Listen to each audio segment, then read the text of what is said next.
നമസ്കാരം. Tirurangadi today news അപ്ഡേറ്റ്സിലേക്ക് സ്വാഗതം. സ്വർണ്ണ സമ്പാദ്യം ഇനി തൂബയ്ക്കൊപ്പം 40-ാം വാർഷികാഘോഷത്തോടനുബന്ധിച്ച് തൂബ ജ്വല്ലറി അവതരിപ്പിക്കുന്നു കണ്ണഞ്ചിപ്പിക്കുന്ന ഗോൾഡൻ സ്കീമുകൾ.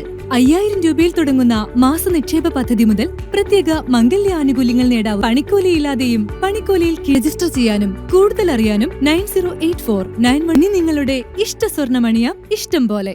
AR നഗർ പുകയൂരിൽ ഉറങ്ങിക്കിടന്ന സ്ത്രീയുടെ കഴുത്തിൽ നിന്ന് മാല പൊട്ടിച്ചെടുത്ത് മോഷ്ടാവ് രക്ഷപ്പെട്ടു.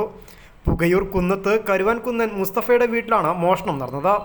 വീട്ടിൽ വിരുന്നു വന്ന മുസ്തഫയുടെ സഹോദരിയും മൂന്നിയൂർ പാറക്കാവ് സ്വദേശി പുഴക്കര അബ്ദുൽ സലാമിൻ്റെ ഭാര്യയുമായ സൈഫുന്നീസയുടെ മാലയാണ് കവർന്നത്. വ്യാഴാഴ്ചയാണ് സംഭവം നടന്ന അന്ന് തന്നെ സമീപത്തെ മറ്റൊരു വീട്ടിൽ മോഷണ ശ്രമവും നടത്തിയിട്ടുണ്ട്. വ്യാഴാഴ്ച രാത്രി 2 മണിക്കാണ് മുസ്തഫയുടെ വീട്ടിൽ മോഷണം നടന്നത്. വീടിൻ്റെ പിൻഭാഗത്തെ ഗ്രില്ലിൻ്റെയും വാതിലിൻ്റെയും പൂട്ട് പിക്കാസ് കൊണ്ട് പൊട്ടിച്ചാണ് മോഷ്ടാവ് അകത്തു കടന്നത്. സൈഫുന്നീസ ഉറങ്ങിക്കിടന്ന മുറിയുടെ വാതിൽ ചാരിയിട്ടേ ഉണ്ടായിരുന്നുള്ളൂ. കഴുത്തിൽ നിന്ന് മാല പൊട്ടിച്ചെടുക്കുമ്പോൾ ഇവർ ഉണരുകയായിരുന്നു. 3 പവൻ്റെ മാലയിൽ 2 പവൻ വരുന്ന മാലയുടെ കഷ്ണമാണ് മോഷ്ടാവിന് ലഭിച്ചത്.